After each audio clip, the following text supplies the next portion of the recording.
오늘 읽은 본문으로 은혜를 경험하기 위해서는 이란 제목으로 함께 말씀을 살펴보도록 하겠습니다. 지난주 목요일이 6월 6일 현충일이었습니다. 간만에 공휴일이었는데요. 여러분 좀 쉬셨어요? 네, 대답이 없군요. 어떻게 좀 재밌게 보내셨어요? 네, 저는 아이들과 함께 놀이동산에 가서 하루를 아주 즐겁게 놀았는데요. 하고 싶은 것을 하고 또 여유를 즐기는 것이 너무나 당연한 지금 이런 휴일에 전국의 관광지에 사람들이 가득한 건 더 이상 낯선 일이 아닙니다. 이번 현충일만 보더라도 전국이요 나들이 차량으로 몸살을 앓았고요. 또 6월 6일이 목요일이었지만 연차나 휴강을 통해서 이 해외여행을 간 사람이 최대치에 이르렀다고 합니다.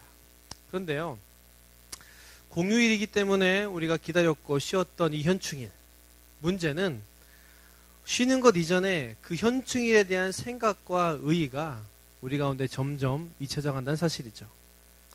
여러분 중에 아마 현충일이 어떤 날인지 모르는 분이 없을 거라고 제가 확신하는데요. 오늘 일간지를 보니까 중학생의 61%, 고등학생의 41%가 현충일이 무슨 날인지 모른다고 답했다고 합니다. 그나마 어른들은 현충일이 무슨 날인지 알지만 알아봤자 단순히 6.25 전쟁 때 전사자들을 기린 날이다라고 알 수밖에 없다는 거죠. 그런데요, 이 현충일이 어떻게 유래가 되었고 어떤 의미가 있냐 보니까요, 이 현충일이 우리나라 고유 24절기 중에서 망종 때인 6월 6일에 조상들과 전쟁에서 죽은 장병들에게 제사를 지내던 풍습에서 유래했다고 합니다. 그래서 이날이 6.25 전쟁의 희생자뿐만 아니라 나라를 지키기 위해 목숨을 바친 모든 분들을 추모하는 날이라는 거예요. 식민지 국민으로 사는 서름을 없애기 위해서, 마음껏 자신의 신념을 펼칠 자유를 주기 위해서, 지금의 우리를, 대한민국을 만들어주기 위해서 자신의 목숨을 기꺼이 바친 선열들을 기억하자는 날이죠. 물론 우리가 뭘 알고 뭘 제대로 경험했다고 그렇게 추모할 수가 있겠습니까? 그런데 우리가 현충일에요, 태극기를 조기로 좀 한 폭 내려서 달고 사이렌이 울리는 1분가량의 우리의 묵념이 정말 작고 하찮은 것 같지만 우리에게 매우 중요하다는 거예요. 왜냐? 이 잠깐의 행동, 잠깐의 그 추모를 통해서 우리가 그분들을 기억하고 감사함으로 우리가 다른 사람들로부터 들은 또 배운 그 사실이 나와 직접 연관된 사실로 재해석되기 때문이라는 거예요. 또한 이런 기념을 통해서 현재와 또 미래에 대한 안보의 마음을 가지고 또 한나라 국민으로서의 결속력을 가지는 계기가 되기 때문에 중요하다는 사실이죠. 그런 면에서 오늘 본문은 이와 비슷한 내용으로서 하나님께서 이스라엘 백성들에게 6월절 절기에 대해서 반드시 지키라는 명령의 본문입니다. 하나님께서는 출애굽의 아주 놀라운 일을 하나님 자신이 행하셨음을 이스라엘 대대손손 전하시고자 그날에 해야 할 일과 구체적인 내용들을 말씀하셨습니다. 그것은 이스라엘 백성들이 6월절을 앞으로 계속 명절로 지내면서 6월절 때 했던 일들을 그대로 따라하는 것입니다. 오늘 이스라엘에게 명령된 6월절 규칙을 통해서 우리가 하나님의 은혜를 경험하는 그 방법들을 알기 원하고 또 그 방법들을 통해 지금도 도우시는 그 하나님의 손길을 누리게 되기를 주님의 이름으로 축원합니다. 그렇다면 우리가 은혜를 경험하도록 하나님께서 내리신 규칙들은 과연 어떤 내용들일까요? 그 첫 번째는 바로 은혜 주셨음을 기억하여 그대로 따라하는 것입니다. 모세는 본문에서 하나님의 명령대로 그 백성들에게 출애굽을 기념하여 7일 동안 누룩, 뭡니까? 발효가 되지 않는 빵을 먹을 것을 명령했습니다. 이 누룩이 들어가지 않은 빵을 7일간 먹으라는 것은 마지막 재앙, 무엇이죠? 무엇이죠? 마지막 재앙? 장자를 죽인 이 재앙이 내린 뒤에 그들이 급하게 이집트에서 나올 수밖에 없었기 때문에 제대로 된 누룩을 가지고 나오지 못해서 그냥 밀가루 빵을 먹을 수밖에 없었던 것에서 비롯된 것이죠. 그런데 더 깊은 의미를 우리가 들여다볼 때 하나님께서는 이 누룩 없는 맨빵을 먹으라고 명령하신 것을 통해서 이스라엘 백성들의 생각과 행동의 변화를 크게 두 가지로 요구하고 계시다는 거예요. 그 첫 번째가 뭔가 하니 이스라엘 백성들이 과거 이집트에서의 삶의 패턴을 어떻게 해요? 완전히 끊어버리라는 말로써 죄악된 생활 또한 회개하라는 말입니다. 여러분, 양식, 먹는 음식이 바뀐다는 것은 새로운 라이프 스타일, 새로운 문화로의 변화를 의미해요. 여러분, 우리가 잘 알다시피 한 나라의 문화를 가장 적나라하게 드러나는 것이 음식 아닙니까? 우리가 다른 나라 여행 갔을 때에 가장 맨 먼저 맞닥뜨리는 것이 그 나라의 기후와 환경과 라이프 스타일에서 비롯된 음식이에요. 우리는 그 새로운 음식을 먹으면서 짧지만 새로운 그 나라 방식의 삶을 경험합니다. 이처럼 하나님께서는 이집트에서의 기름지고 맛있었지만 노예로 살아가던 그 음식과는 완전히 반대되는 이 누룩 없는 빵을 먹게 하심으로 완전히 새로운 하나님의 자녀로서의 삶을 시작할 것을 명령하고 계시다는 거예요. 특히나 이 히브리 문화 가운데 이 누룩, 곰팡이는요, 어느샌가 퍼지고 가득해지는 성질로서 죄의 심각한 특성을 상징하는 것으로 볼 때 이 빵을 먹으며 어떻게 해요? 자신을 돌아보고 그 가운데 있던 죄들을 회개하며 다시 주님의 사람으로서의 삶을 시작하는 계기로 삼으라는 거예요. 두 번째는 뭡니까? 그것은 바로 7일 동안 이 빵을 먹으면서 처절할 정도로 고통받던 이집트 압제는 물론 그 가운데 해방시키신 하나님을 기억함으로 다시 그분의 은혜를 구하라는 거예요. 이 빵은 출애굽을 상징하는 것 중에 하나죠. 그렇기 때문에 이스라엘 백성들은 7일 동안 이 빵을 만들고 또 먹으면서 하나님께서 이루신 일들을 계속해서 리마인딩 할 수 있었습니다. 특별히 이 발효되지 않는 이 빵에 비교할 수 없는 맛은 비교할 수 없는 하나님을 떠올리는데 적격이라는 거예요. 지난번 설교 때 이 누룩 없는 빵에 대해서 설명된 걸로 아는데 얼마나 맛이 없는지 몰라요. 저도 참빵을 좋아하는데요. 이 발효되지 않는 빵을 먹어본 결과 다시는 먹고 싶지 않다는 결론에 다다랐습니다. 한 번은 제가 미국에서 유대인 가정에서 가져온 이 빵을 맛볼 기회가 있었는데 일반 빵은 물론이거니와 요즘 무발효빵 시중에서 팔거든요. 그것과 비교해도 정말 맛이 없어요. 그냥 밀가루가 뭉쳐져 있는 것으로서요. 씹을 때 뻑뻑하고 까끌하고 그 밍밍함이 최고 100% 리얼. 그나마 제가 먹은 그 빵은 아이들을 위해서 버터나 뭐 계란 같은 다른 재료들이 더 들어간 것이라고 들었는데 그냥 체험하려고 또 간식이면 몰라도 이 땅을 밥으로서 먹는다는 건 너무 끔찍하다는 거죠. 그런데 일주일이나 먹어야 한다니까 얼마나 고통스럽겠어요. 마치 쌀이 전혀 없는 꽁보리밥. 먹어는 봤나 꽁보리밥? 까끌까끌하고 냄새도 별로인 쾌쾌한 그 밥을 계속해서 먹는 것과 비교하면 여러분이 이해가 될지 모르겠어요. 어쨌든 그들이요. 이 맛없는 빵을 7일 동안 겨우 힘들게 먹으면서 그 죽을 고통 가운데 건져내신 하나님을 떠올리면서 다시 그분께 나아가라 라는 것이죠. 즉 종합할 때 무슨 말입니까? 하나님의 은혜를 기억하며 그대로 그 은혜의 때의 일들을 따라하라는 말입니다. 근데 여기서 우리가 생각해 볼 건요. 왜 하나님께서는 이렇게 구체적으로 똑같이 하라고 명령하셨는가라는 거죠. 여러분 왜 그렇게 하셨습니까? 그것은 우리가 하나님을 기억하면 물론 그 기억을 넘어서서 지금도 그렇게 역사하시고 그 은혜 주시기를 원하신다는 거예요.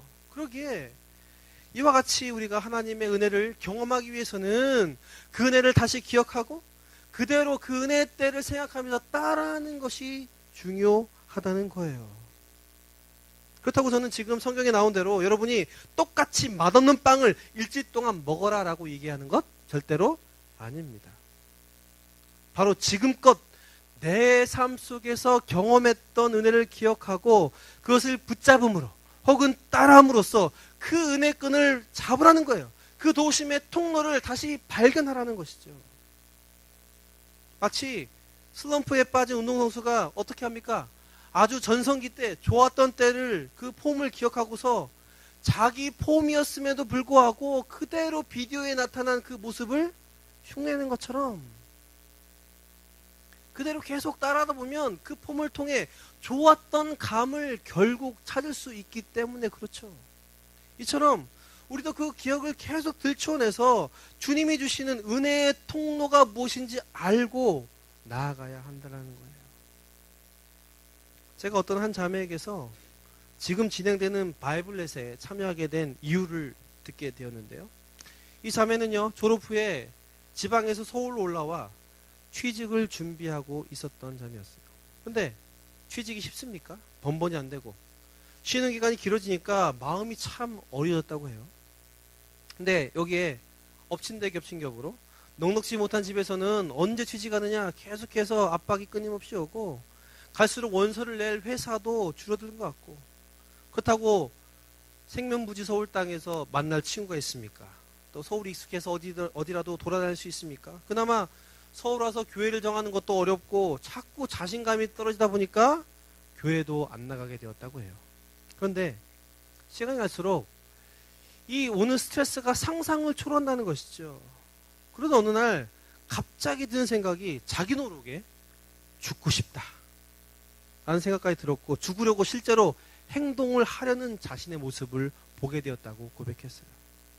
그러다가 어떤 분이 너 그러지 말고 부담 없이 갈 수 있는 교회가 있다고 해서 추천받은 곳이 블루라이트 교회라는 거예요. 그래서 기분 전환하려고 왔는데 그 온 날 설교 말씀을 통해서 깨어졌다는 것이죠.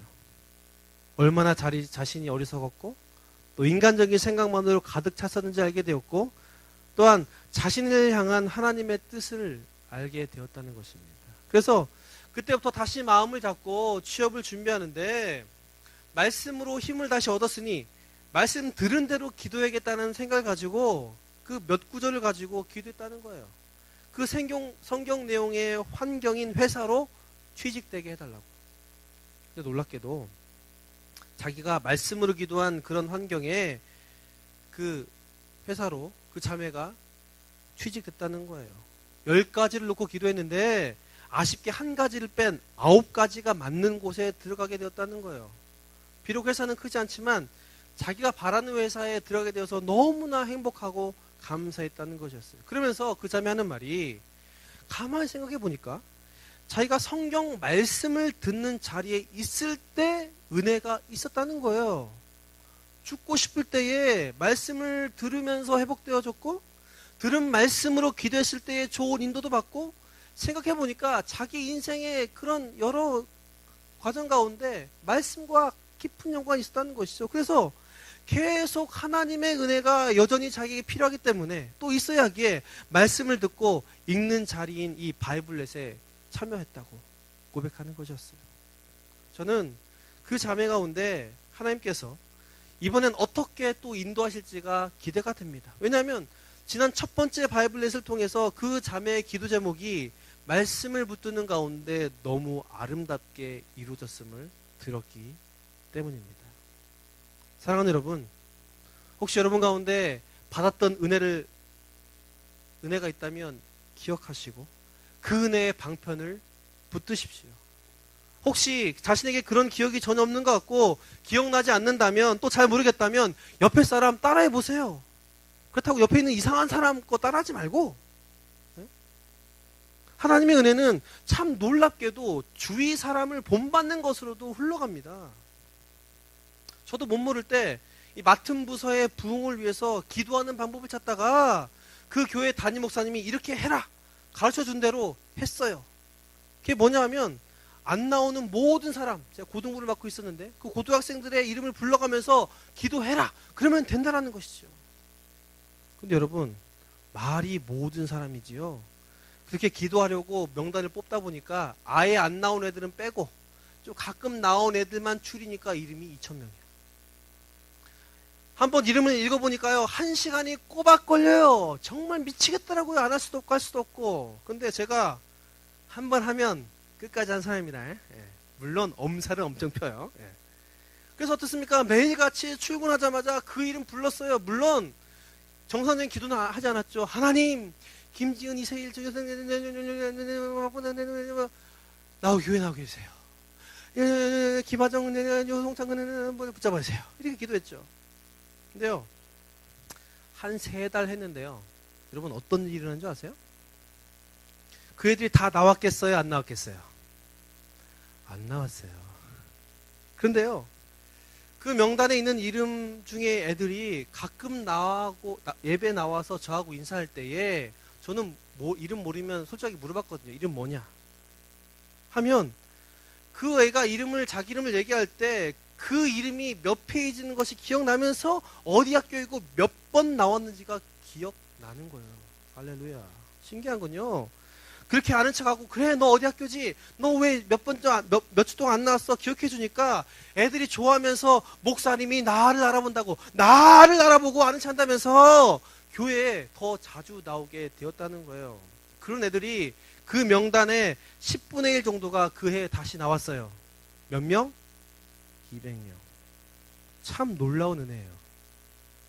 그런데요, 한 거라고는 제가 그 목사님 방법대로 따라한 것밖에 없는데 그렇게 하나님께서 은혜를 주신다는 거예요. 그런데 이렇게 옆 사람 따라하다가 은혜를 받는 일이 우리 가운데 다반사라는 거예요. 수련회 따라가서 은혜 받고, 교회 성경 공부 따라갔다가 말씀에 감동을 받고, 기도 따라하다가 성령의 은사를 받고, 그것만 해도 주님은 은혜를 주시기를 원하신다는 겁니다. 사랑하는 여러분, 이 시간 여러분 가운데 있는 무교병, 누르기 없는 빵은 무엇입니까? 그것을 통해서 하나님의 은혜를 기억하고 따라하게 되기를 주님의 이름으로 축원합니다. 그 은혜를 되새기며 도우심을 바라는 우리에게 하나님께서 이전에 주셨던 놀라운 은혜보다 더 큰 손길로 우리를 이끄실 줄 믿습니다. 그 은혜가 우리 삶 가운데 넘쳐나게 되기를 주님의 이름으로 축원합니다. 그럼 두 번째는 무엇인가? 하나님의 은혜를 경험하기 위해선 바로 대가를 지불해야 한다는 것입니다. 모세는 누룩이 들어가지 않은 빵을 먹으라는 명령을 전달한 후에 다시 또 하나의 명령을 백성들에게 전했습니다. 그 명령은 바로 처음 난 모든 것을 하나님께 바치라는 것이죠. 이 마지봉헌은 사람, 짐승을 막론하고 모든 사람들이 하나님께 해야 하는 것이었어요. 이것은 바로 10번째 재앙이 이집트에 임할 때 여호와께서 이집트의 모든 사람들과 짐승들 중 첫 태생을 치었지만, 어떻게 반대로 이스라엘 사람들과 그들의 짐승들 중에는 이런 일이 없었음에 근거한 것이죠. 즉 생명을 주신 분께, 보존하신 분께 다시 어떻게 해요? 돌려주어야 한다는 거예요. 그래서 이스라엘의 모든 집에서 가축의 처음 난 수컷은 하나님께 속한 것으로 드려야 했고, 사람의 장자 또한 하나님께 속한 것으로 드려야 했는데, 제물로 죽임을 당하면 안 되니까 어떻게 해요? 대속, 다른 걸로 대체해서 드려야 했다는 거예요. 그런데 동물 수컷의 첫 태생을 드리든 사람의 장자를 다른 것으로 대체해서 드리든 이렇게 하는 것이 결코 작은 것이 아니라는 거예요, 여러분. 가축의 경우 가축을 많이 가진 사람은 많이 가진 대로, 작게 가진 사람은 작은 대로 가진 재산 중에서 많게는 절반 정도를 하나님께 드려야 한다는 사실입니다. 이해되세요? 만약에 어미에게서 2마리의 새끼가 있으면은 그 첫째를 보내야 돼요. 그러면 재산의 몇 분의 몇을 드려야 돼요? 3분의 1을 드려야 하고요. 어미 1마리와 새끼 1마리가 있으면 새끼를 그대로 바쳐야 돼요. 여러분, 소와 양은 한 번에 몇 마리 새끼를 낳아요? 1마리. 그런 걸로 볼 때 모든 종류의 가축과 모든 어미에게서 난 첫 번째를 바친다는 것은 보통 일이 아닙니다. 이것은 재산에 큰 타격을 줘요. 사람의 경우 장자를 대신해서 드리는 대속 역시 장난이 아닙니다. 이에 대한 구체적인 금액이 나오는 구절이 민수기 18장 16절인데, 여기서 뭐라고 얘기하냐면, 사람을 대신해서 하나님께 드릴 때에 화폐, 돈으로 드릴 수 있는데 그 금액은 은 5세겔로 해라라고 나와 있어요. 근데 그 당시 1년 노동자의 임금이 은 10세겔이에요. 얼마를 바치라는 거예요? 반년치의 큰 임금을 하나님께 드리라는 것이죠. 정말 큰 금액 아닙니까? 근데 그럼에도 하나님께서는 부자나 가난한 자나 동일하게 모두에게 요구하셨다는 거예요. 그런데 똑같이 또 질문해 봅시다. 왜 하나님께서는 이스라엘 백성들에게 이렇게 큰 부분을 강요하셨는가라는 거죠. 물론 하나님께서 주신 그들에게 주신 구원과 은혜는 그분의 요구와 비교할 수 없을 정도로 작은 것이죠. 그런데 여러분, 왜 하나님께서 이렇게 하라고 명령하셨을까요? 그것은요, 그 행위를 통해서 이스라엘 백성들이 그 구원과 은혜에 대한 감사로 가득하기를 원하셔서, 그리고 이런 행동을 통해서 다시 한번 하나님의 능력과 구원을 구하게 되기를 원하셔서 이렇게 했다라는 거예요. 다시 말해, 그의 백성들이 하나님에 대해서 감사할 뿐만 아니라 삶 가운데 그 능력을 구하는 열쇠로서 그 첫 태생을 드리라 라고 명령했다는 거예요. 이 하나님이 정하신 규칙은 오늘을 살아가는 우리에게도 동일하게 적용됩니다. 하나님께서는 우리에게 주신 은혜에 실질적인 반응을 원하시고요, 주실 은혜를 위해서 우리의 수고를 요구하세요. 먼저 우리에게 주신 은혜에 실질적인 반응을 원하신다는 것이 무슨 뜻입니까? 가진 것으로 최선을 다해 하나님께 드리라는 말이죠. 제가 이런 말 하니까 에이, 목사님이 또 헌금하라는 얘기 하시네, 이렇게 생각하시는 분 있을 줄 모르는데요. 맞아요. 헌금하세요. 그런데 그 외에도 물질뿐만 아니라 다른 것으로 최선을 다해서 하나님께 드려야 한다는 거죠.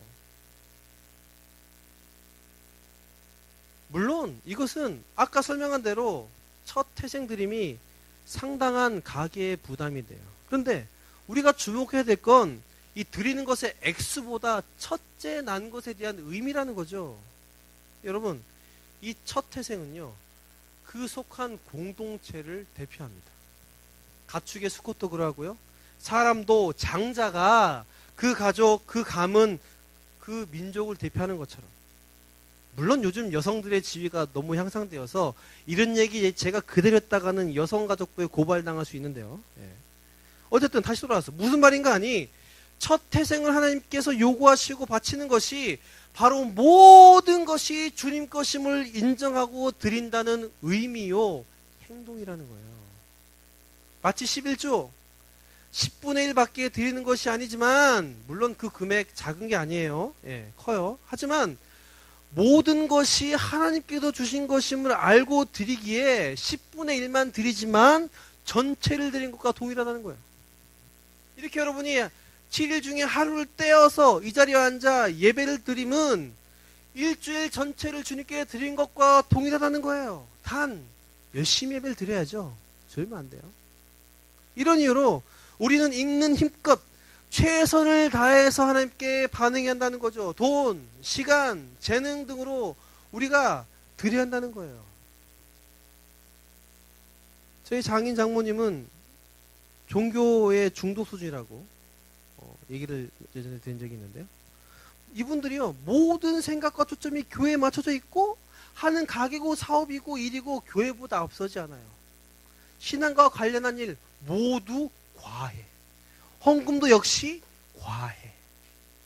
근데 어느 날 저와 제 와이프가 주일날 헌금하시려고 책상 위에 있는 헌금 봉투에 적힌 글씨를 봤어요. 즉 헌금하는 액수를 봤죠. 근데 그 액수는 분명히 수입보다 11조도 감사헌금도 과해. 그런데 그걸 보고 있는 찰나에 이 두 분이 작은 실갱이를 하시는 거예요. 그 실갱이는 장인어른이 용돈 좀 여보 더 줘 라는 말에 장모님이 그럴 돈이 어딨냐 라는 맞장구였어요. 저는 그 모습을 보면서, 아니 요즘 집안 상황 가게도 어려운데, 어려워도 너무 어려운데 저렇게 많이 드릴 필요가 있냐, 저렇게 몇만 원 가지고 실갱이 하실 거면서 라는 생각을 하고 있었는데, 제 와이프도 똑같은 생각을 하고 있었나 봐요. 그런데 제 와이프 저와 달리 생각을 담고 있는 성격이 아니에요. 바로 내뱉어. 그렇게 옥신각신할 거면 헌금 적게 해. 그렇게 힘들게 힘들다면서 헌금 왜 이렇게 많이 하는데? 과한 건 무조건 안 좋은 거야. 깨알 성대모사. 근데 그걸 듣고 있던 제 딸내미가 엄마에게 이렇게 물었다는 거예요. 엄마, 하나님이 왜 우리에게 헌금하라는 줄 알아? 그래서 왜?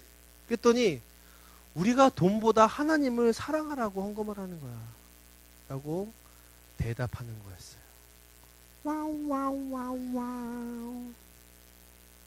저는 그 얘기를 듣고 하나님께 드림에 있어서 중요한 건 금액이 아니라 어떻게든 최선을 다해야 하는 것임을 새삼 깨달았습니다. 이미 저희 부부는 하나님께 드리는 것보다 돈의 액수에 관심이 있었다는 거죠. 그 돈 차라리 놔주지, 용돈 주지, 쓰지. 그 우선순위에서 돈이 하나님보다 앞섰다는 것이죠. 저는요, 지금 여러분에게 무리할 만큼 헌금을 드리고 또 시간을 드리고 관심을 가서 헌신하라 라고 말하는 것 절대로 아닙니다. 제가 계속해서 있는 힘껏 최선을 다해서 라는 말을 강조하는데, 이 말은 아까워하지 말고 형식적으로 하지 말고 우선순위를 하나님보다 앞서지 말게 하라고 이야기한 것이죠. 그런데요, 우리가 말이 나왔으니 망정인데 이 우선순위라는 말에 대해서 좀 더 생각해 볼 때 우리의 우선순위라는 생각과 하나님이 가지는 우선순위와 개념이 다르다는 거죠. 우선순위가 뭡니까, 여러분? 가장 먼저 해야 할 일을 순서대로 나열해 놓은 거죠. 그죠? 그래서 하나님을 우선순위에 놓는다고 할 때 맨 1위 자리에 하나님을 놓고 그의 2위 자리에 그 밖에 다른 중요한 것들로 두는 것이 우리가 가진 우선순위에 대한 생각이에요. 그런데 하나님이 가지신 우선순위가 어떤 건지 아세요? 이런 우리가 정한 순서는 아무 의미가 없고 하나님이냐 아니냐 둘 중 하나라는 거예요.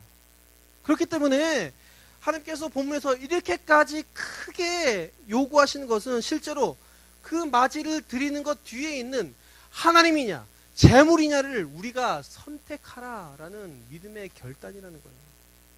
우리가 생각하는 것이 물질이기 때문에 하나님은 물질을 요구하신 거예요. 그것이 다른 사람에게는 시간이 될 수도 있고 재능이 될 수 있고 인간관계도 될 수 있다는 것이죠. 문제는 이 선택이 우리에게 감당하기 힘들 수도 있지만 이것이 은혜의 통로가 되는 반면 하나님께 멀어지게 되는 덫이 될 수도 있다는 것입니다.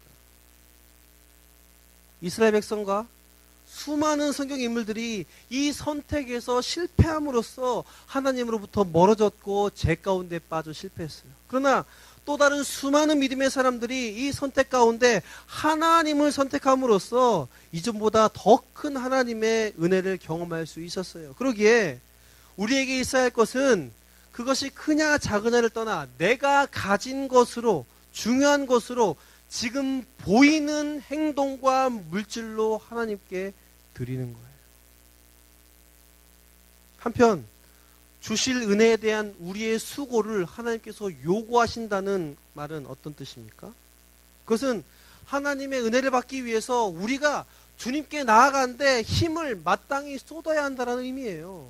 오늘 9절과 16절의 말씀을 보니까 이것으로 내 손의 기호와 미간의 표를 삼아 항상 여호와의 율법이 내 입에 있게 하라라고 되어 있죠. 유대인들은 이 명령을 실제 문자 그대로 해서 천이나 가죽에다가 성구를 쓴 다음에 그걸 어떻게 해요?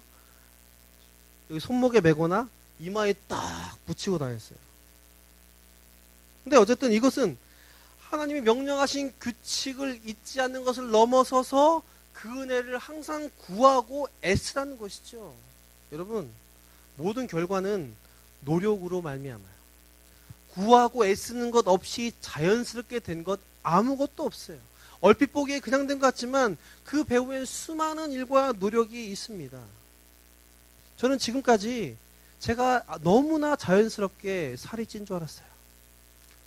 그래서 너무나 자연스럽게 살이 빠질 줄 알았어요.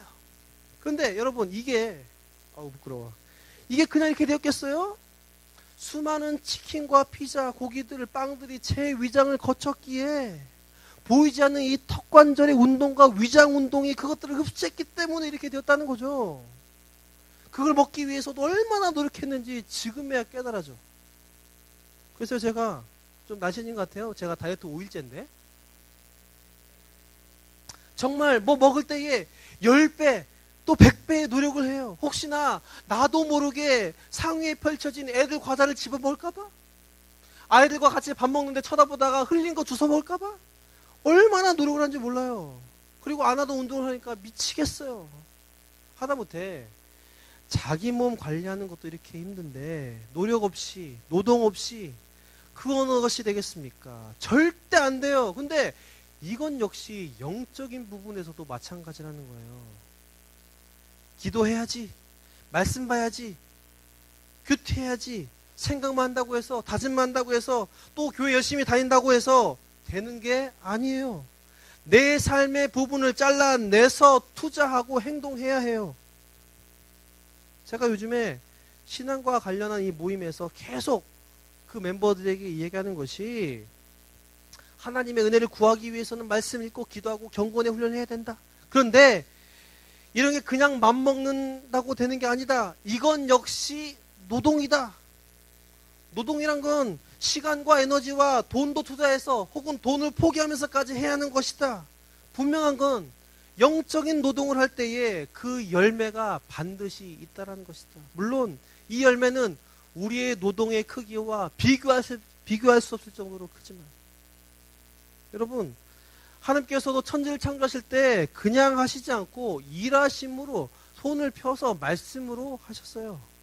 예수님도요, 우리에게 그 구원을 이루시기 위해서 이 땅에 내려오시는 수고와 여러 사역들을 친히 감당하셨어요. 그러기에 주님의 은혜를 받기 위해서는 우리 역시 수고를 해야 함은 당연한 것이라는 거예요. 사랑하는 여러분, 우리가 은혜를 받기 원하고 또 구하기 위해 열심히 뭔가를 하지만 과연 여러분은 어떤 모습으로 나아가고 있습니까? 이 시간 여러분이 받은 은혜에 적극적으로 반응하며 또 받을 은혜를 구함에 여러분의 에너지를 쓰게 되기를 주님의 이름으로 축원합니다. 그 가운데 주신 이 출애굽의 그 능력이 동일하게 여러분 삶을 붙드시고 인도하실 줄 믿습니다. 그 은혜가 우리 가운데 넘쳐나기를 주님의 이름으로 축원합니다. 말씀의 결론을 맺겠습니다. 제가 얼마 전 성공의 법칙이란 이 세계적인 베스트셀러를 제가 읽게 되었는데요. 그 책의 저자인 이 맥스웰 몰초가 그 책에서 이렇게 얘기했어요. 인간은 수많은 실패보다 단 한 번의 성공을 기억해서 궁극적으로 지향하는 바에 다가설 수 있다. 예를 들어 아이가 걸음마를 완전히 익힐 때까지 겪는 시행착오가 무려 4만 번이나 된다고 그래요. 그런데 그럼에도 불구하고 아이가 결국 걸음마를 하게 되는 이유가 4만 번의 실패가 아니라 한 번의 성공을 기억해서 하시다는 거예요. 이 기억이 우리의 신체와 정신적인 메커니즘을 작동시키기 때문에. 전 이걸 읽으면서 하나님께서 만드신 우리가 이런 동일한 메커니즘을 가지고 있는 존재이고 영적인 부분 역시 이런 구조가 필요하고 또 그렇게 대회함을 깨닫게 되었습니다. 그것은 우리가 수많은 시행착오를 겪고 실패에 넘어지지만 그 가운데 하나님께서 구원해 주시고 은혜를 주시면 그 한 번으로 우리가 일어설 수 있고 그 일어서게 한 그 주님의 손길을 기억할 때에 우리가 계속해서 일어나 그 자녀로 살아갈 수 있다라는 것입니다. 사랑하는 여러분, 은혜를 목말라 하고 그 주님의 사랑을 기다리고 있는 가운데 어떤 모습으로 여러분은 나아가고 행동하며 있습니다. 하나님이 주셨던 은혜를 기억하십시오. 그리고 그 은혜에 반응하며 있는 것으로 주님께 나아가십시오. 그렇게 기억하며 나아갈 때에 여전히 출애굽이 필요한 우리의 삶의 부분 가운데 하나님께서는 어려움을 지나가게 하시고 그 손길로 완전히 회복시키실 줄 믿습니다. 그 은혜가 넘쳐나는 이번 한 주 우리 삶이 되기를 주님의 이름으로 축원합니다.